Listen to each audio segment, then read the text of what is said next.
Hey, hello everyone.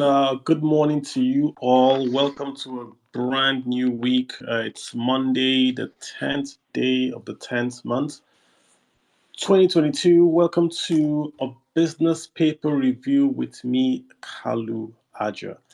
Hope you guys had a great weekend and I hope you're all ready for this week. Guys, I'm sorry, lots of bad news. I will try my best. Let's just get through the bad ones very quickly. Of course, you guys heard about the pipeline from NPC or so, 4 kilometer pipeline going to the sea and all that. So, I mean, just to be clear, the pipeline isn't new. The loading bay isn't new. It's all owned by Shell. What's happening is that has tapped in and is exporting crude oil without paying any taxes. So it's free money to the guy exporting crude oil. What it means for Nigeria, of course, is a loss of revenue. So that's what's important to us. It's a loss of revenue, right? That's really what we're concerned about. When you connect this loss of revenue to the 2023 budget that was presented, I believe, last week, Nigeria is essentially saying that we're going to borrow money to run the budget. All the revenues Nigeria is going to make from oil and from non-oil cannot pay the debt in the budget. So just to be clear, guys, all the income we're going to make from selling crude oil and gas, and all the income we're going to make from selling cocoa, rubber, all total revenues for Nigeria for 2023 cannot service the debt. So we're going to do a lot of borrowing. There's going to be a high deficit, and that's really going to have an effect on interest rates and, of course, the naira. So not a very, very good budget. It doesn't look like a serious budget. We haven't cut down costs sufficiently. We've kept the costs exactly where they are, and we've tried to then borrow to maintain those costs. If a country is going through, we are literally in a technical recession right now. We should be cutting costs across the board to reduce the cost of borrowing. If we keep on borrowing, we're simply adding onto the hill, or we're digging the hole and we're going lower and lower. So the oil pipeline, to us, we are only interested in that because of the effect on revenues, and the budget is essentially going to be a deficit budget. And this is not just a deficit budget. Even if we took in all the revenues, if we didn't lose a single penny from revenues, we still can't even pay the debt. This is the debt. I'm not talking about salaries, it's just the debt. So, guys, big problem ahead for us, right? So, we've got the NNPC pipeline, we've got the budget that was very, very bad, then we've got the floods. Oh my God, guys. The floods are coming from the Taraba, Cameroon, Adamawa area. It's a dam that Cameroon has released water, and that water is just pouring and causing the river Benue and the lower part of the Niger Delta to overflow their banks. So what you're essentially seeing is food fields, fields where we have rice, cassava, yam, overflowing with water. So those crops are destroyed. Storage is destroyed. What that means for you guys is going to be food prices are going to go up. When food prices go up, inflation is going to go up. So that's just going to be a double whammy. We're already battling with 22% high food inflation.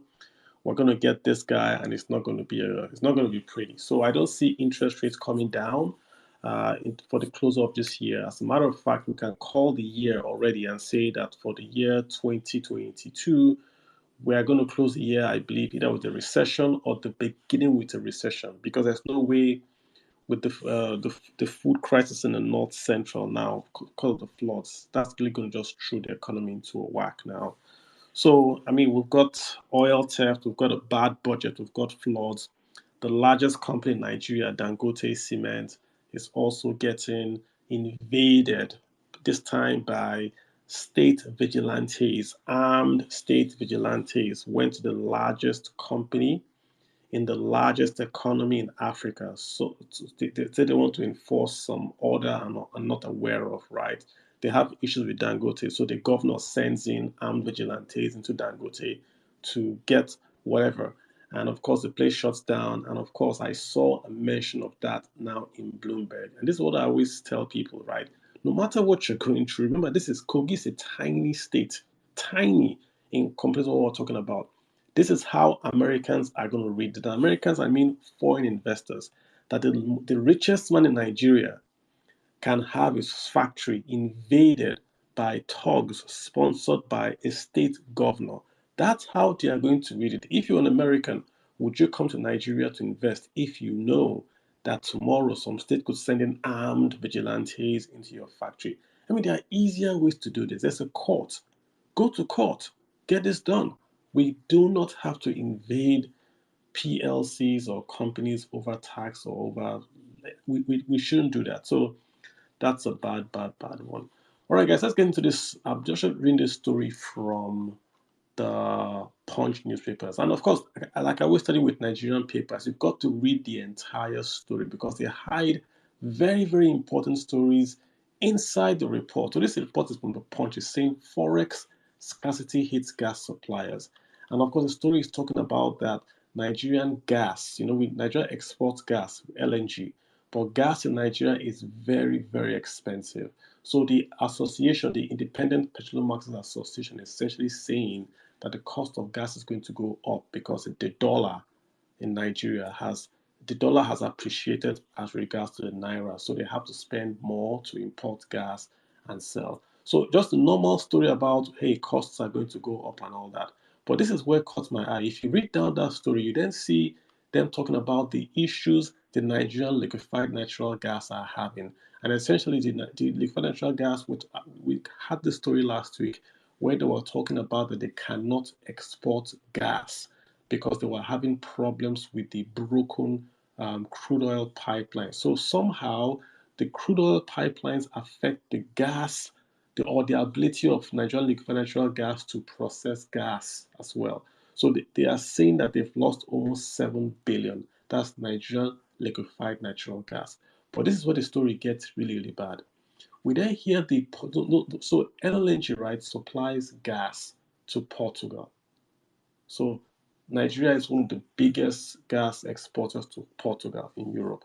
So now the Portuguese European Union, the EU Environment and Energy Minister Duarte Caldeiro is telling his country to prepare because Nigeria is not going to be able to deliver all the supplies. So I'm quoting him here. From day one to another, we may have a problem, such as not being supplied the volume of gas that is planned. So he's telling the guys in Lisbon, listen, Nigeria is not going to supply all the gas that we have contracted for them to deliver. Hence, we have to look for alternative suppliers. So Portugal is telling their country that they want to look for alternative suppliers from Nigeria. I mean, it's unbelievable, right? Oil and gas prices are sky high levels. Nigeria cannot supply oil, and now Nigeria cannot supply gas. So the oil and gas expert is saying this is a double tragedy for Nigeria because one, we're losing revenues, but most importantly, we are losing our, so we say, our reputation as being a reliable supplier of gas. This is not good at all. That Portugal is looking for under supplier because gas is built on long-term contracts. So when you lose that long-term contract, if they go to sign with Qatar, you can't come back to them after 3 years and be like, hey, we've gotten our act together. You come back to us. So this is just unbelievable, right? That this is happening. That we can't really get this flowing. I don't know what to say. I'm numb. I'm numb. This is just unbelievable. So that's the headline there from the Punch. This is a body blow if you ask me. And you have to, like I said, have to read the entire thing to get what they are talking about. Let's go on to the next story here. Talking about weaker global demand for crude oil. So China seems to be coming up a bit. So crude oil prices seem to be stabilizing because Chinese markets seem to be doing quote unquote a bit better. So maybe that's a bit of good news right there, just a bit of good news.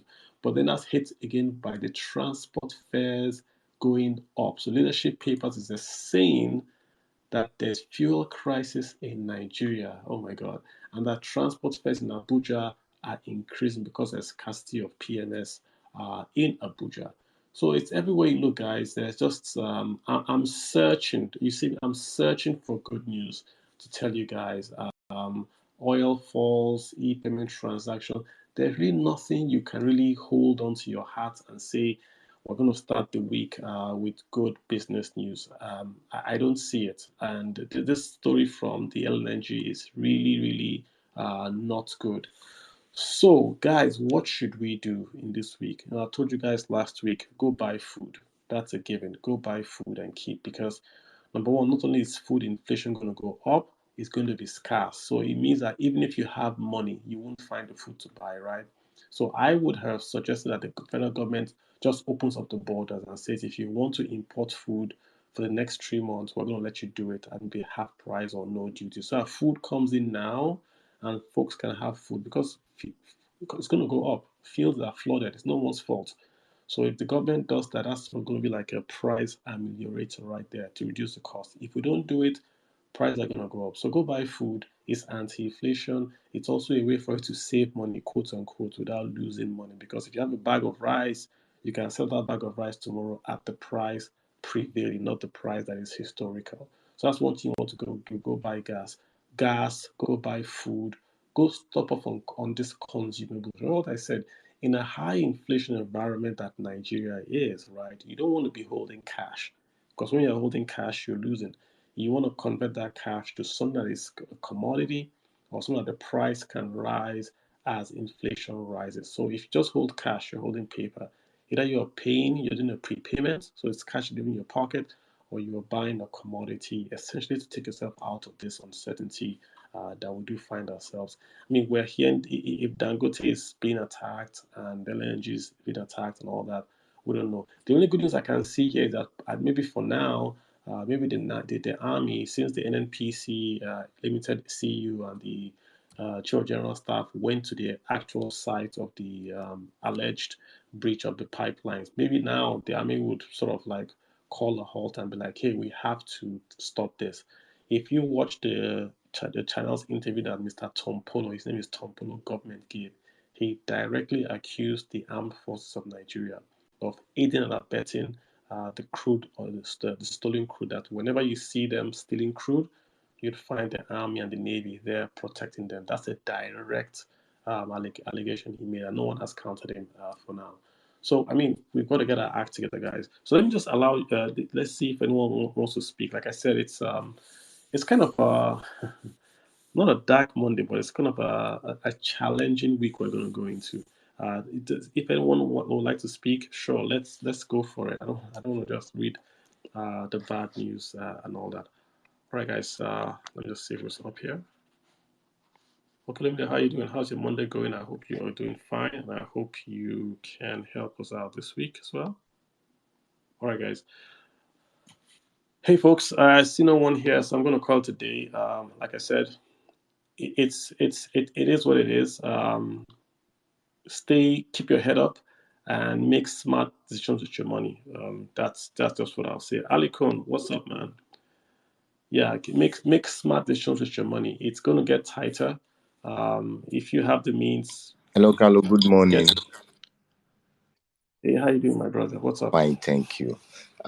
First, I want to plead with you because I follow you on Twitter and I see a lot of comments, people coming to attack you because of the good job you are doing. Please try as much as possible to ignore them. We are benefiting from it, we appreciate it so much. Sometimes you try to reply people, they come back to you again and try to walk you up. Please, first, just try manage them. We appreciate what you are doing for us and the country. God will continue to keep you. That is that one. Then two, I'm from Kogi State and I know the history of Dangote and Kogi State. I've had uncles who had worked in Dangote cement industries at the top level. As at this morning, I still have the full agreement. I can share it with you later. That one of my uncle comments on it about it. But the society we live in here is we have a lot of lawless people up and down. When you have dispute, instead of you to go back to the court and get them resolved, you resort to self-help and use the powers that you have at the moment. But at the end of the day, it will not go anywhere. And I read in this day as well, I saw the headline that federal government is trying to intervene in the dispute. I hope they do that because, like you rightly said, it's an international thing. Bloomberg is already flagging it, which is not good for the image of the business community, the investing public. I'm a stockbroker. In the last 2 trading days, I knew what happened to Dangote Cement shares. A lot of people are offering it. Unfortunately, the volumes are not there to drop the price at the moment, which is no good. So that is it. That is the bit I want to share. Let me give you time so that you can attend to other people. No, I hear you, and again, lots of stuff about agreements made, agreements signed. I don't think that's the issue. Whatever the state has, we're in Nigeria, right? He can take this case anywhere. He's a governor. Dangote is the richest man in Africa. They can settle this off camera. You don't send vigilantes into the company. This is what Bloomberg is quoting. Armed vigilantes from the state invaded Dangote's cement plant. That plant is the largest cement plant in sub-Saharan Africa. So lots of things are going, like you've said. So it's a bad image because those guys in Bloomberg don't understand these nuances that we know. So it's we shouldn't do it. That's just what I want to say. Yeah. So, but thanks for your call. I do appreciate that. Yeah. Hey, practical economist, how is your morning going today? How are you doing? Good morning, sir. My morning is going fine, but I've been in the queue since 5 a.m. trying to get fuel in Abuja here. I got here by 4:30, and they just started selling the fuel now. So that's practically how my morning is going right now. When did the start? It started last week now because of the flooding. I mean, we have a lot of trucks stuck in the local Abajana axis of Kogi State, all coming towards inbound from Abuja. For Okay. the huge influx of water prevented from moving further. Well, from the people I'm discussing with here, they said that the flood is residing already.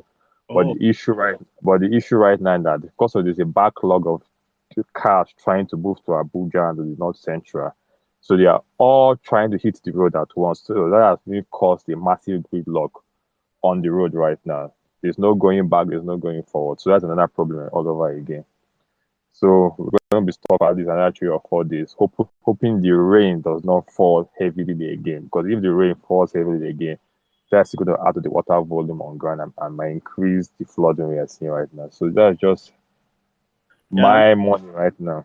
Yeah, it's going to get better. I think it's not really the rain. I think it's that dam. It's a Yeah, dam. of course, that, but right? If anybody who's been in the North Central, the rain actually peaks from September, October, then subside by first week of November.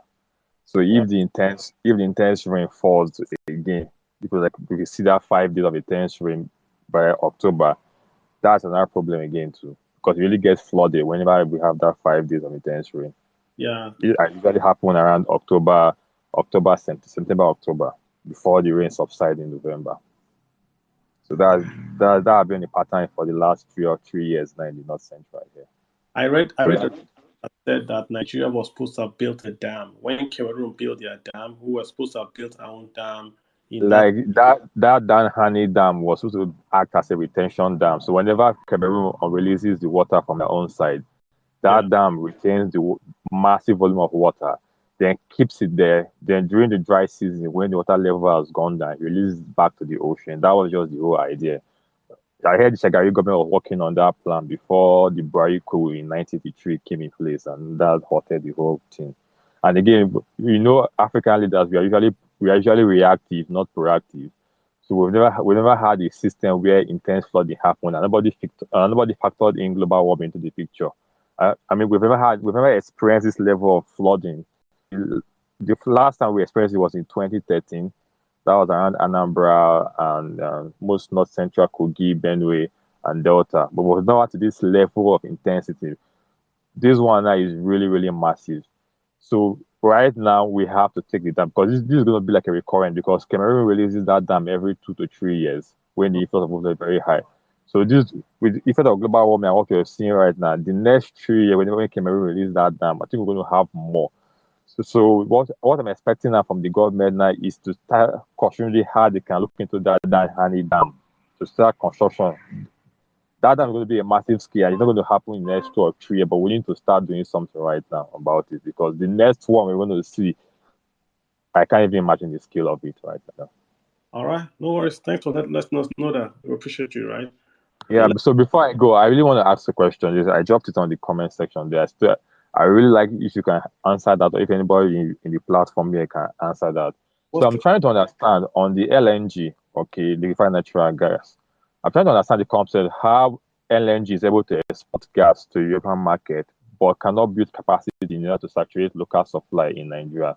I mean, does it make sense? We have LNG, we have natural gas in abundant quantity, and we are still importing gas. So if anybody can put me through that concept, well, is it like we're having a challenge in terms of infrastructure, or it's not feasible or something? I really don't get. Last week I read the report from the MD of the liquefied natural gas. He said that they are doing 100% of all their output. So there are two types of gas. There's butane and there's propane.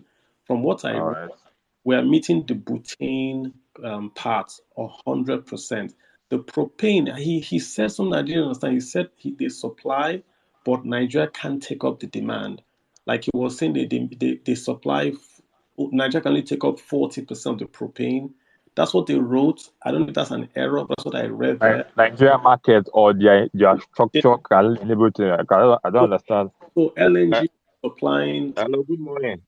100% what they produce is going. They've stopped exporting.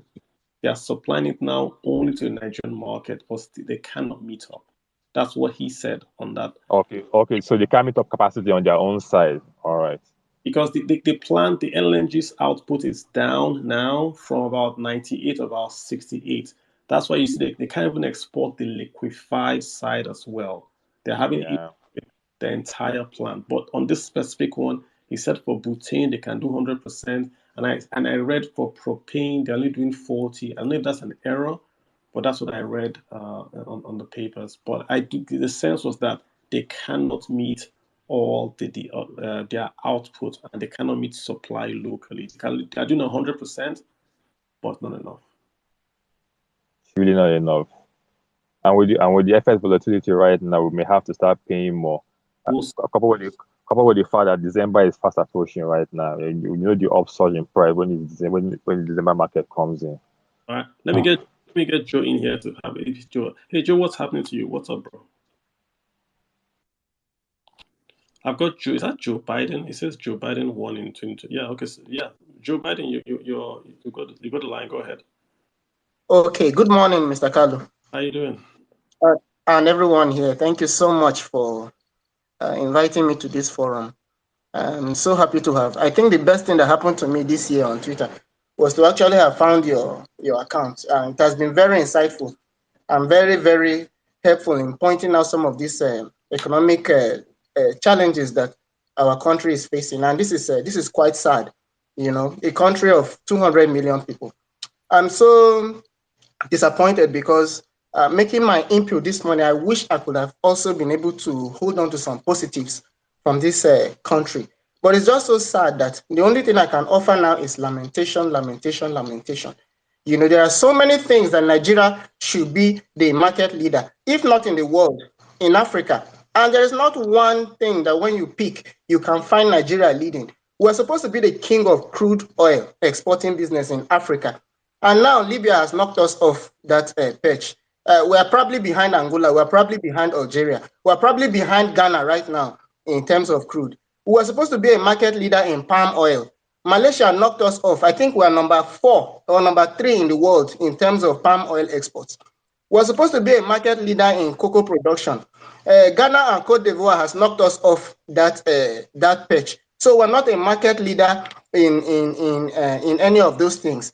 Back down to the sad part now is this the LNG exports that was supposed to be again number 1 in Africa, and right now again this report coming again that we cannot even meet the tiny quota that EU needs. So what really is the problem with this country? What really is the problem? It's management, right? That's what it is. We have a lot of resources, but the CEO cannot turn those resources to wealth for everyone. That's what's going on. It's just a bad CEO.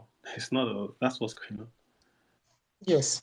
So it's quite disappointing. And my prayer in this country is that hopefully we can get a better CEO next year, and they should be able to find talents like you, to be part of that economic team to help them in planning and predicting all these things. Most of these calamities that are befalling, they were talking about flooding now, are things that should be prevented with good planning. It is very sad. The other day I was commenting that it was Sani Abacha, somebody that has been vilified, called a villain in this country. That was the first person to actually articulate a vision for this country. And people who have gone to school, people who have come after him, leaders that have come after him, ought to have been able to pick that aspect of his leadership and be able to plan a vision for this country. We should not always be taken unawares by flood, something that we could always anticipate and plan for. And then every once in a while, we wake up again and we are. In fact, this year is the worst year in terms of flooding problem in Nigeria, from the northern part of the country down to the south, and there is no answer. There has been no contingency plan to prepare for this flood situation. It's quite. So I hear you. Let me get someone else to have a crack. Yeah. It's all right. Thank you, sir. Thank you so much. You're very, very welcome. Hey, Akeem Adenuga, what's up with you, bro? Hello. Good morning, Kalu. Thank you so much for inviting me to speak. Just interesting paper reviews, and it's just so sad that things that the Nigerian government could have done to prevent, especially the flooding part, has been neglected for years. When people started, when the whole incidents about flooding happening in Benue, Kogi, and other parts, people started saying global warming. I wouldn't just attribute this 100% to global warming. We've been seeing this thing happening seasonally. Today has not been the first time that we've been seeing flooding happening in parts of Kogi, Anambra, and other parts of the country. We know from time that whenever there's a dam, there's an excess water in one of the dams in Cameroon, this water is released and it affects us. So the government should not feel like they don't know what is going on. They know. And I don't just know if it's also to the advantage of Nigeria that if we're to kind of create a dam that will also take in this excess water, then we can also generate electricity from it, hydropower. So I don't know why the government is not seeing or working around all this. What is so difficult to do these things? On the issue of the LNG, it's quite funny, to be very honest, though, because first, I'm concerned about supplying the domestic markets in the first place before you even start thinking about exporting. Now, Europe, the European Union, Europe is now scrambling around the world now trying to look for gas because they are trusted, they are well-reserved partner. Russia has already given them a huge blow. Now they are rushing all the way to the United States. United States is supplying European Union at exorbitant price, LNG at exorbitant price. Now, definitely, they are not coming back to Africa. They have neglected for long. Hopefully, we don't sell this gas cheap to them. But my own concern is that we shouldn't just sell this gas to them, and at the end of the day, our domestic market is suffering. I really wish the government does not just act stupid by sending all our gas, and we are suffering to even get gas in the country that we have. You see, let me just repeat. You see, Akeem, I always make this issue about Nigeria. Always has this: we are the largest this, we're the largest that. We have the largest cement company in Nigeria, but cement is very expensive. We have the largest fertilizer plant in Nigeria. Fertilizer is very expensive. We have the 3 largest rice mills in Nigeria. Rice is very expensive. We have the largest LNG plants in Sub-Saharan Africa, in Nigeria. Cooking gas is expensive. So I always get worried when I see all this large, the biggest, costs don't come down. We just signed an agreement, I believe, with Algeria. And that was 2 weeks ago to export gas. 2 weeks ago. And now Portugal is telling us that, listen, they're going to go find a new supplier of gas because Nigeria is not reliable. I mean, LNG used to be this marvelous, company. What's happening in this country? We can't even supply gas, I'm weak, man. Peters, Peters, what's up with you? Is it Chemeka? How you doing? Hey, Peters, you got you on going once. Peters going twice. Let's get Mr. Samapi. Samapi, what's up? You got your hand up, sir. Go ahead, sir. Good morning, Kalu, for having me. Hey, hey. Every time I read the news, I'm always depressed about Nigeria, and I've just come to a point where I'm like, what's happening? So I remember I had a vision last time where I saw the naira at 1,000 to $1, and that's a lot Wow. of the reason why I even moved into crypto. And I know it's going to get worse because I'm hearing about the flood now and how it's affecting price inflation of food. So I know that with that kind of demand pressure, with these scarce commodities that's going to be available, the price will go up. So a lot of my worries is basically about how the normal man on the street who don't have any alternative will do. For a lot of other people, people can buy shares, people can buy bonds, people can buy dollars. You get, but then what about the normal people on the street? So my heart breaks when I hear news like this. You get, so I don't really have anything to say, but I just feel like I should vent out my frustration because I feel like a lot of the people that we have in Nigeria are not visionaries when it comes to the leaders. Because a visionary like leader will not just plan for the 4 years; they will plan, for a very long time. And that's what I'm just praying to God, that we have those visionary leaders that would plan very long term for us. So basically, that's my own issue. Yeah, thanks, bro. I mean, it's sometimes I come and read and it's like I'm just spreading bad news. I'm looking at the headlines. There are many I haven't even touched. They are all negative. I'm trying to find. There's no good headline to talk about, right? It's just everything is just, but it's reality. The news are reflecting reality. But what really gets me is not the news, but that these are all preventable, right? I mean, we could have stopped the oil and gas theft. Then LLNG would be able to supply gas to Portugal. We wouldn't be in this mess. We could have built a dam and we wouldn't have the floods. We could have created jobs and won't have bandits. Everything is all fixable. Well, it's not like an earthquake, like a tornado came to and then washed away everything. These are all man-made or man-corrected issues that we could have taken care of that we didn't. That's why it's so bad and so bitter, really, that we're not really taking care of this stuff. It's bad. Hey, modern day philosopher, what's up with you, sir? Thank you, sir. Mr. Carlo, first of all, I want to thank you for your good work. I know that people come at you, they shoot the messenger and ignore the message. But one thing I know is that the message can't die. The message remains, even though messengers may change, but the message will still keep coming. First of all, let me start with the Kogi flood. In Nigeria, we that are here, there's one thing that we normally do every time. We believe flood is a natural disaster, something that comes from God, and there's nothing we can do about it. That is the reality on ground. What we do here is that immediately the flood starts, we just wait. And miraculously, we believe that the flood will just, fly, go away, carry me, they go. The flood will just come, carry us and go, and the flood will not dry up and we move on with our lives. That is the only solution we apply to flood. Maybe people in the diaspora have other solutions, but I've not seen any working or practical solution anywhere. Once the flood starts, we just endure for 1 or 2 months. People lose their jobs, some people lose their lives, people relocate to other parts of the country that flood doesn't get to, and that is it. That is the only solution that I have seen, and for years it has been there. Like by this time next year, the flood may come again, or like someone said, in the next 2 3 years, and nothing will happen. Everybody will just live with it. We have learned to adapt and live with it, suffering and smiling. So there's no really solution or planning for it. So even if the dam want to overflow tomorrow morning, we are just going to wait. Let me give an example. Bayelsa State, for example, the people in the secondary school resumed semester a month earlier. What was the reason? Flood is coming.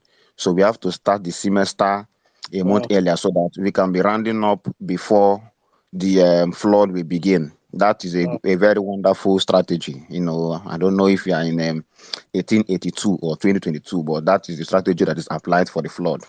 Then now for the oil theft, if you look at the channel's documentary, one thing is certain, that they know where the oil is going to, and they know the people that are siphoning the oil. So is it difficult to get back those pipes and what have you? It is not rocket science.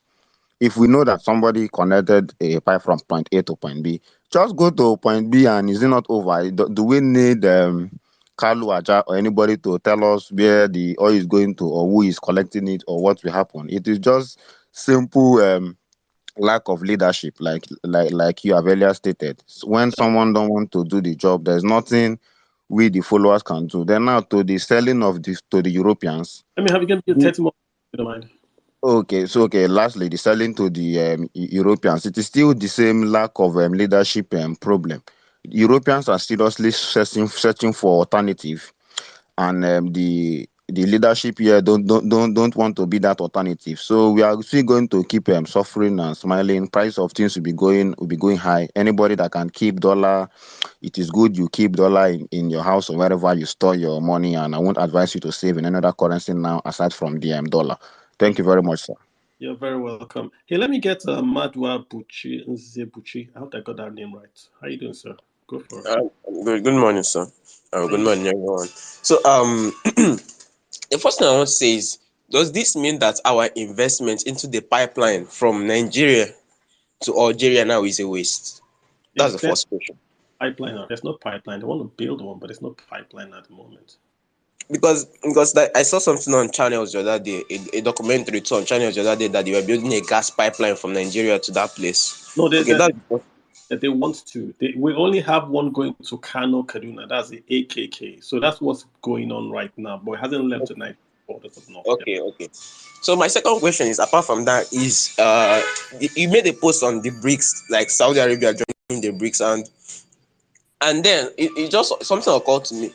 It's not better that we have organizations like that to be like a check and balance to organizations like the G7 and the rest, and Saudi Arabia joining it? Should that really concern us, or shouldn't that be a good thing? And then go ahead. Yeah. So I'll just make my last submission so you can answer all of them. So my last submission is, aside from building the dam, shouldn't we do something like what we have in the Rhine River in Europe? We dredge this river, Niger River, Benue rivers, all down to the tributaries we have in the Niger Delta. Then have it so that we can barges and at least larger vessels can pass and reach places like Lokoja, Benue State, and all those stuff. Then states themselves, aside from the flooding, that there should be a dam there. I hear you. I think I got your question though. Just very, very quickly. Very, very quickly. Let me see. So can you still hear me? Yeah. Can you hear me, please? That was built in Jakarta and Japan, where they use it to prevent tsunamis and floods and the rest. Okay. So, I mean, the quick answer the real reason why Saudi is going to be a big issue is that crude oil is priced in dollars. So if Saudi Arabia joins BRICS, obviously they're going to try to price crude oil also in Chinese yuan. So what that would mean is that the power of the US dollar will start to loosen. It won't loosen in the next 10 or 50 years, but it will start to loosen considerably if you don't price crude oil in dollars. The strength of the dollar is that everyone needs it. If you want to buy anything, you have to get a dollar. So if Saudi joins BRICS, that's going to be a sure pathway to crude oil also being priced in yuan, which would then start to have a bipolar world and all that kind of stuff. That's really what we're going to. On the dam, I'm not an expert. I think a dam would work very, very well to hold the water back. But let me let the experts talk about the topology and all that kind of stuff. Hey, Wale, what's on your mind? Wale or Gundari, what's on your mind, sir? Go ahead. Morning, Kalu. How's it going? Very, very well. Excellent. Thanks for having me. I think a lot of the contributions I listen to, I think it's because Nigerians don't understand that all of the loans we've collected, and I always look at over the last 40, 45-year horizon, the government hasn't applied those loans on fiscal infrastructure. I say this in every single space or every opportunity I have. Because you see, guys, the ability to spend on infrastructure. And infrastructure, let me break it down so people understand it again. Things around energy. We've discussed a lot around energy today. And energy really talks about, oil and gas and power and all of those things. Then transportation. Transportation, looks at all of your roads, rail, aviation, maritime, urban, transportation, and stuff like that. Then ICT is the third one, followed by social infrastructure, which looks at, all of your, when you hear social development, things around women affairs, education, sports, tourism, labor, all of those kinds of things. Then housing, obviously, housing is housing. And then security, all over the place. How can we begin to centralize our security, create the right database, secure the lives of citizens? And then again, some of the things we've talked about today, which I usually call WAM, water, mining, and water, agriculture, and mining. I usually call it WAM.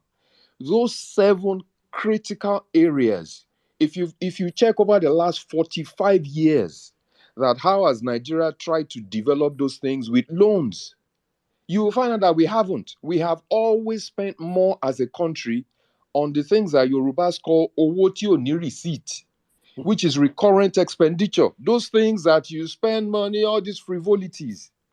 Meanwhile, the things that will help us reduce poverty as a country, we're not spending money on it. The things that will help us build for the future, e.g., all of these gas pipelines and ensuring we're able to, do long-term contracts in LNG type contracts, oil and gas type contracts, the things that today should have ensured that we're not suffering as a nation. Over the last 40, 45 years, Nigeria hasn't spent money on it. Ladies and gentlemen, this is where we are as a country until we all realize it, that, look, any government incoming, this is how you need to spend money. These are the things you need to spend money on. Tell us how you're spending money on these things. Until we realize that, we'll just be running around like this thing chasing its tail. That's why we will blame simple flooding situations on the easy one, which is global warming. It's easy to blame. Meanwhile, all of the spending that we should have done around water resources, we haven't done it. Thank you, Carl. Thank you so much. I appreciate you saying that. I mean, it's like you're saying we have to spend right. And unfortunately, we're in the position now where we can no longer even spend right. If we're going to spend 100% of the revenues that we receive from the body is going to go to debt service. Again, guys, not a typo, 100%. So it's more than 100%, but 100% of the revenues we're going to get are going to go completely into debt servicing. Let me get Mukhtar. Let me just say his name. Mukhtar Alaska. How you doing, sir? Yeah, I'm good, brother. How you doing? Kula Acha. I'm doing great. How about you? I'm very well, sir. Yeah, I'm good. Is this a trading space or business space? I mean, I'm a businessman from Alaska. I'm a Somali American. I'm a one. All right. Let me get Ileri. Hi, what's up with you, sir? Ileri, Hey, how you doing, sir? morning, Mr. Kalu. I'm fine, thank you. Thanks for the opportunity.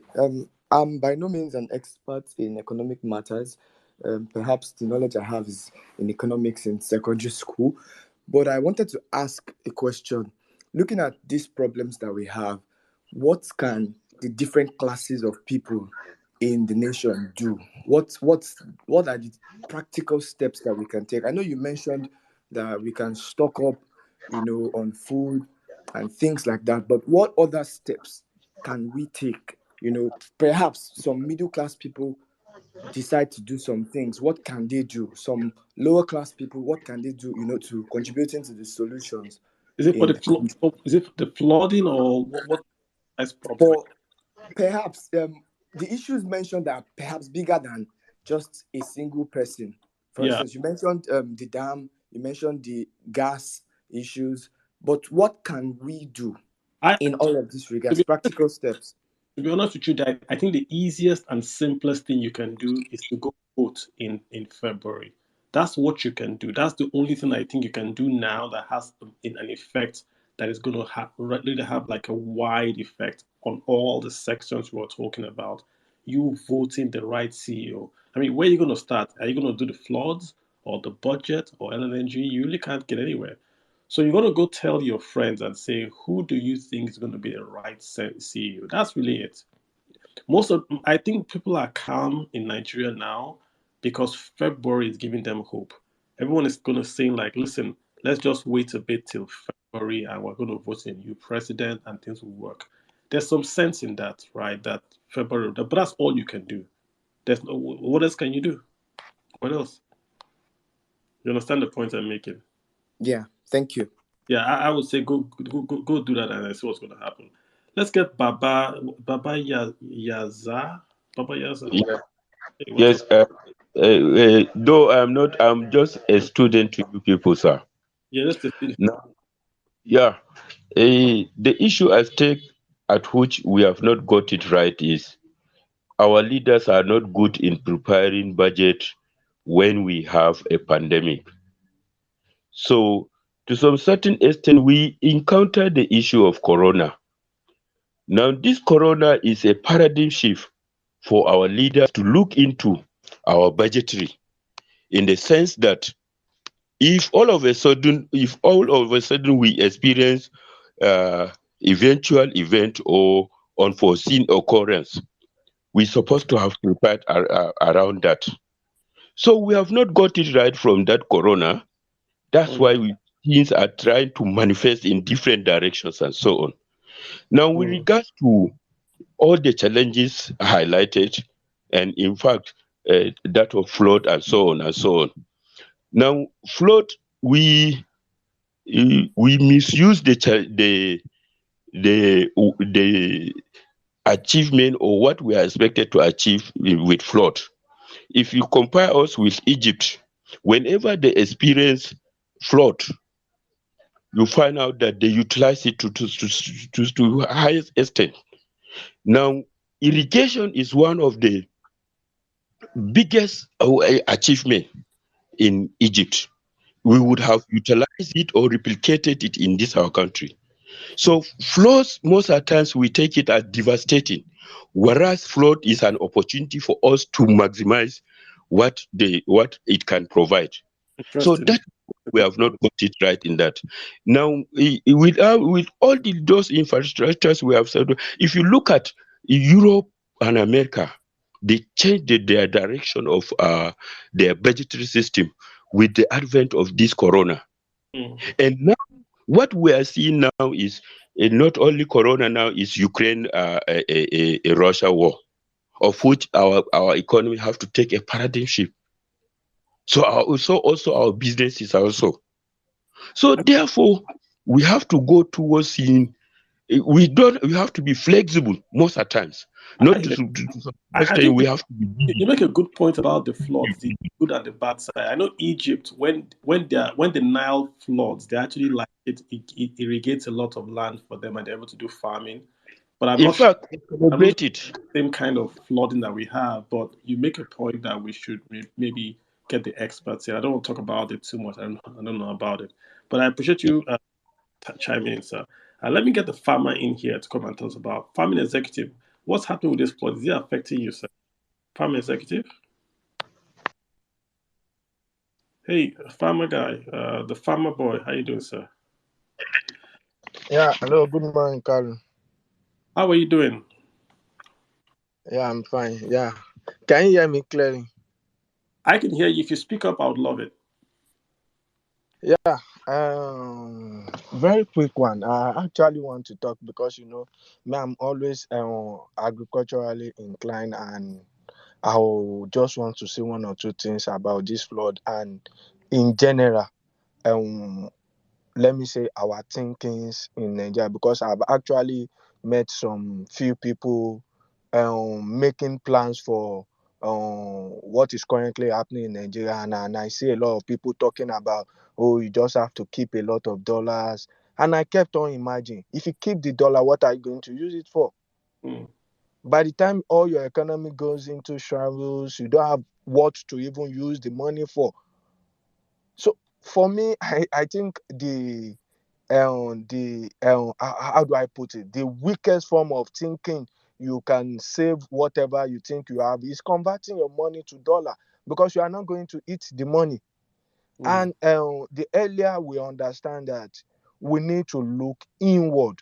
This country is blessed beyond whatever you can think of, and whatever you think you want to invest on, single person, no matter the amount of money the person is bringing on board, can never meet the demands. Let me ask you a On question. the issue of flood in Kogi and some other place, it's very unfortunate that it seems Nigeria is built. It's not even seems. It's like everything about this country is only existing on what is wrong. And the moment you try to do what is right, it's like, oh, the whole country is going to collapse. Because everybody mindset like majority is used to this. Oh, this is the way we have always been doing. People shouting global warming, Farmer, shouting disaster. We don't have issues of disaster. farmer, We don't have issues of global warming in Nigeria. These are just lack of proper planning and people not thinking. And we have people who are paid to even get these things done. And whenever you try to talk about this, you see people come to you, insult, throw all sort of nonsense talk at you. So the flood, the dams open in Cameroon. If a single dam open in Cameroon can flood a whole community as Lokoja, it means if we trap this water, we can have thousands of hectares of farmland to irrigate. So we have a lot of issues, and let me just give you an instance. Nigeria, it's just can you hear me? unfortunate. Can you hear me? Even if you want to Can you hear me? invest, you have to think again. Hello. I'm not, I don't know if you can hear me. So I was going to ask you, as a farmer, how this flood is affecting you directly. I don't know if you can hear me. If you can hear me, just unmute. How is this flood really affecting you? Or is it affecting you though? If you can answer that. The farmer, can you hear me? Can you hear me? Did you hear my question? Seems I've lost you, sir. Sorry about that. Let me get Musti01. Yeah, good morning, Kalu. How you doing? Good morning. I'm doing fine. Thank you very much. I want to say what someone has said earlier. I think one of the best things I have found on Twitter is this handle, Kalu Aja, on the whole lot of education you've been bringing out and ways to make Nigeria better. I think these things you say, people criticize you over, it's because you love this nation. You want this nation to be better. All of us want it to be better. It's just that we don't, a lot of us, most of us don't want to do the right things. I think like you've told somebody else who said something earlier, you said the best thing to do is to vote in February because leadership has a lot of things to do. These things have a lot of things, have a lot to do with leadership because if we vote the right leadership, we get things right. And then this emotion we attach about the election should not be so because in 2015 I was emotional. I voted for Buhari because of my sentiments. And now my eyes are clear. I want a leader who wants to tell me how he's going to do it, not what he's going to do. What he's going to do is not important, but how you are going to do it is the most important thing. And if I get convinced about how, I think that's where my vote is going. So I have not made up my mind about who to vote right now because I'm waiting for them to tell me what they are going to do and how they are going to do it.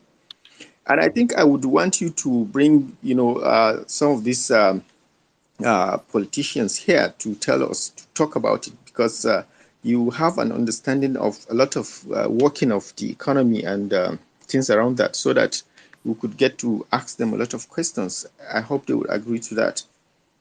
It'll be tough to get them to come. This is their season. I think it's more effective when they talk. We talk about it and we analyze it, and I give. When they come, it's always packaged. But we'll see. Okay. See. Yeah, we'll see. Thank you so much. Tycoon, how are you doing, sir? Go ahead. Good morning, guys. How are you?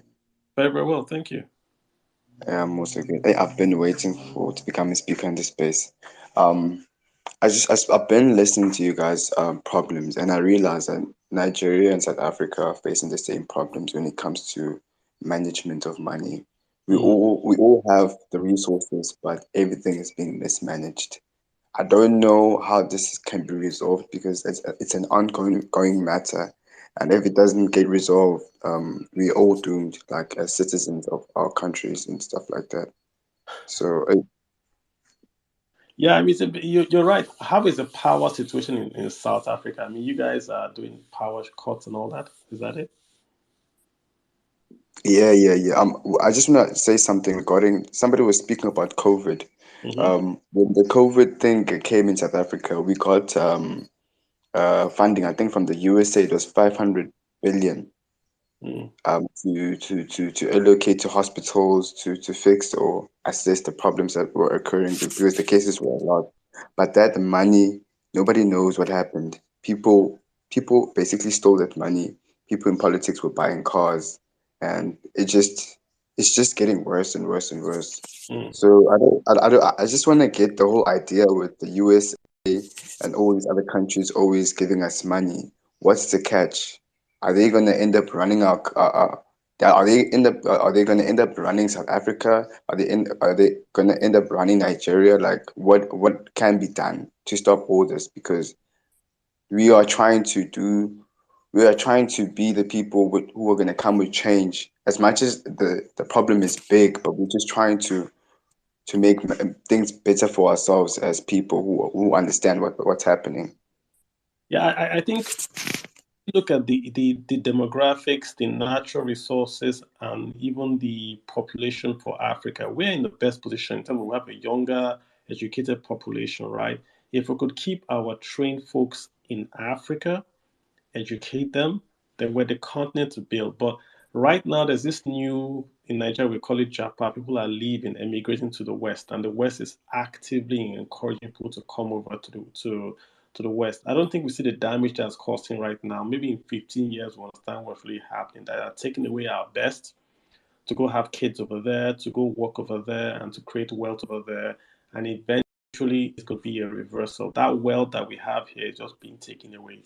But I mean, I don't blame anyone leaving. I always say I don't blame anyone leaving. It's just that what is happening right now, we don't understand the importance of keeping your population, your young, educated population at home, so you can create wealth at home. So I don't blame anyone leaving. Okubeni E. Hi, go ahead, sir. Hey, Okubeni, you got a mic. Go ahead on mute, sir. Okubeni, that's going once. Okubeni going twice. Okay.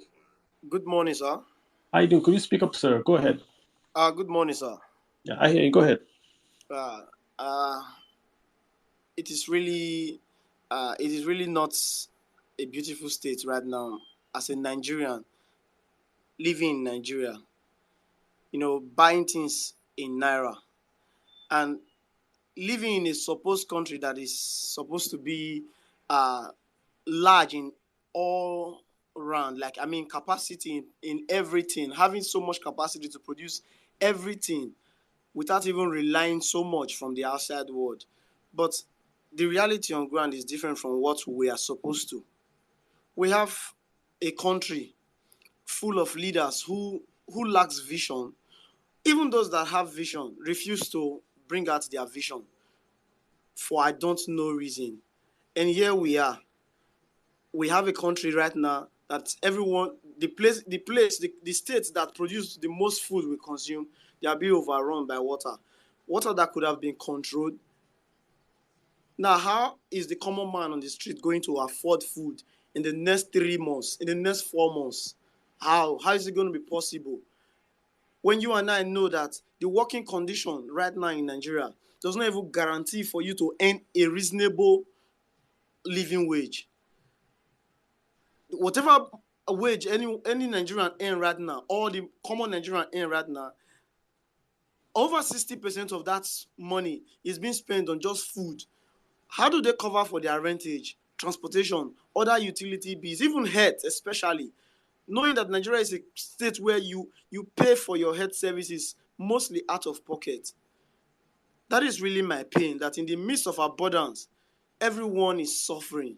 Just a few is enjoying the commonwealth of the nation. That is just my contribution this morning. Thank you so much. Appreciate that. Let me get Peter.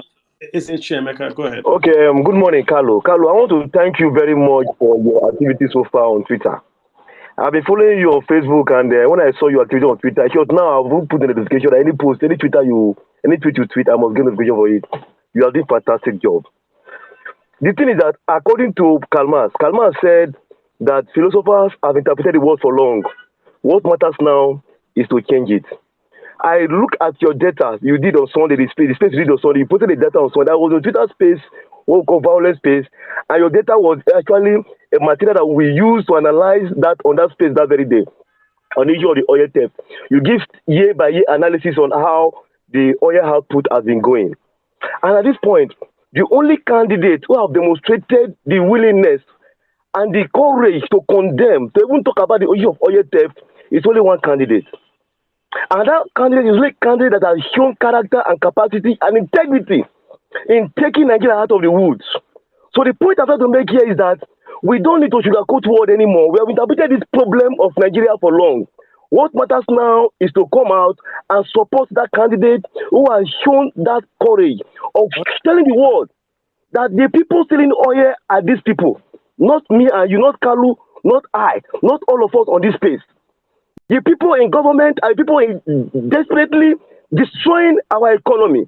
So we need to rise up and support that candidate who is not a destroyer of our commonwealth. To support that candidate who is not a thief. To support that candidate who has demonstrated integrity so that we can put the country out of the woods. That is the point I'm trying to make. At this juncture, Kalu, thank you. And I thank everybody on this space. God bless you. Have a great week ahead. I yield the mic. Great. So we're going to start to wind down, guys. So I'm just going to add all the guys that have requests to speak now. No more. I'm just going to add the guys that have requests to speak now. Let's get Olga. Lema. Olga, go ahead, sir.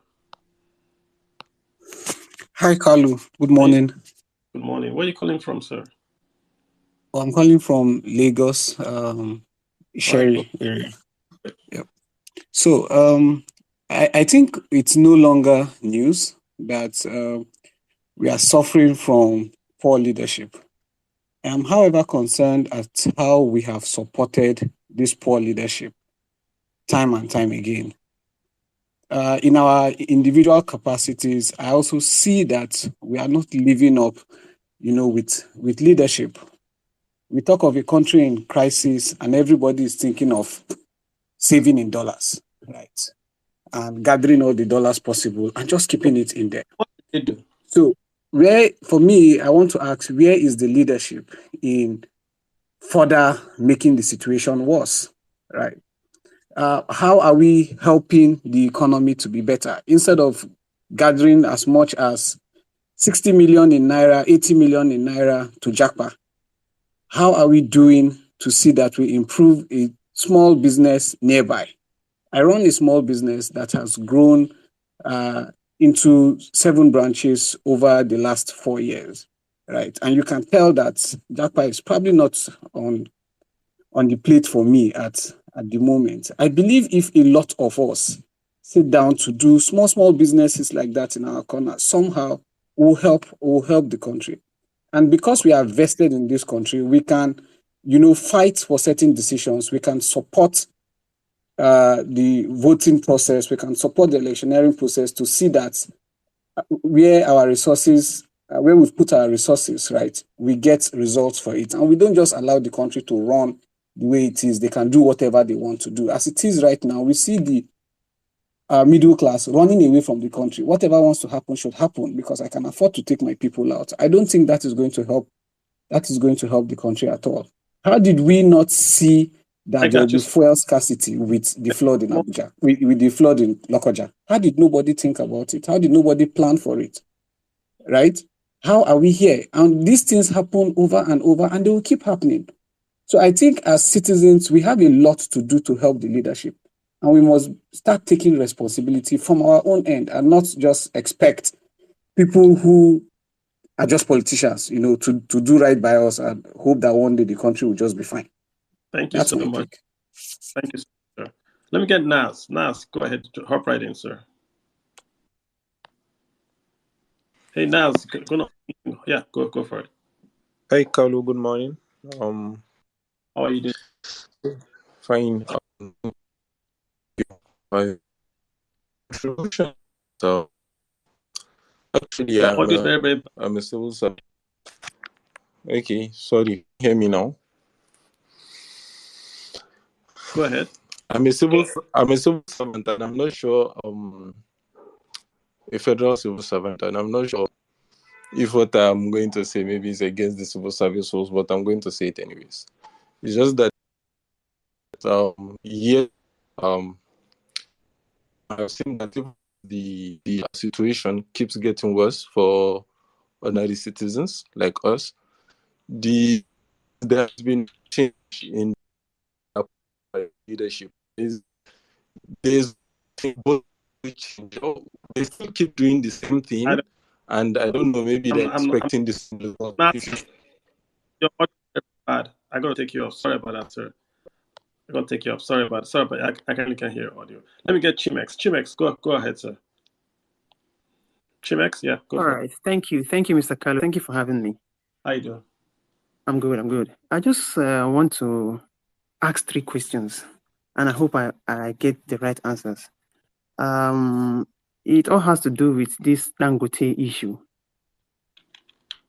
Number 1 of it is that why are we so fixed in protecting Dangote, the image of Dangote, if there is fraud attached to the acquisition of Obajana cement plant? And number 2 is what is the impact of Dangote to the inflows of forex in the country? And number 3 is Kogi State, we all know, is supposed to be the richest state in Nigeria because they have vast amounts of natural resources which are being exploited by Dangote and Boa Cement. Because almost all Dangote plants in Nigeria are being run on coal, and Boa Cement also, they are being run on coal, and most of those coal are mined in Kogi State. Kogi State is very, very poor. I don't seem to understand how a state so rich in all these natural resources that are being exploited is still the poorest. The least developed state in Nigeria is Kogi State. Kogi State has the worst federal road in this country. Nobody can dispute that. So I just want to understand these 3 things. Thank you, sir. So just to understand the point about Dangote, we're not here to defend or castigate Kogi State. We are saying the way Kogi State has gone about it is wrong. Like it or not, Dangote is the largest company in Nigeria by market capitalization. Like it or not, that's a fact. Like it or not, Nigeria is the largest economy in Africa by GDP. Hence, whatever we do makes business news. It's reported right now on Bloomberg and in Nigerian media that thugs from the Kogi State government have shut down the largest cement factory in sub-Saharan Africa. That is what is being reported. The issue is not who is right or who is wrong or who does forex, doesn't do forex. You can do this in a better way. There's the point I am making. It affects everybody if it shows that Dangote cannot get fair hearing. It doesn't, Oyibos don't care whether it's Obajana or they don't know what Kogi is. They know Dangote, they know richest man in Africa. Hence, we must do things right. This is the point. It's not. All right, sir. All right, sir. Let me just come in, please. Foxconn. Foxconn, a Chinese company that manufacture iPhones. All right. They were hit with an allegation of child labor, whereby those laborers protested. All right. Apple was one of their biggest supplier in China, in Foxconn factory. Apple have to halt some of their production in Foxconn because of that allegation. You see, those allegations can't be taken lightly. Foxconn is the largest. For me, did the Chinese government go into Foxconn? Link it for me. Apple, one of their biggest investors. What happened? Had to halt. I hear you. So what? Did anybody go and invade Foxconn office? One of their biggest supplier, one of their biggest investor had to halt production from Foxconn. Link it for me. That's what I'm saying. Link it back to Dangote and the factory in Kogi. What is wrong? The government of Kogi has gone into the factory So Bloomberg does not care who Kogi is or what agreements you have. The news will flash across the world that the largest cement factory in Nigeria has been taken over by armed thugs. Dangote Cement is the largest capitalized company in Nigeria.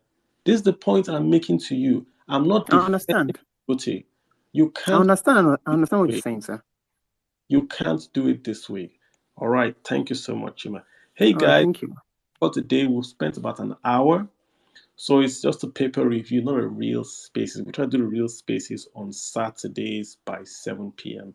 This is just a paper review. So thank you all for joining in and just reviewing the papers with us. We'll try to do it tomorrow if we have good news. I'll try to do something light-hearted, but if we don't get any good news, I'll just skip. This is really kind of a downer for Monday. But guys, don't give up. Let's go out there. Let's go make the week count. First day of the week, go out there, make it wonderful for yourselves.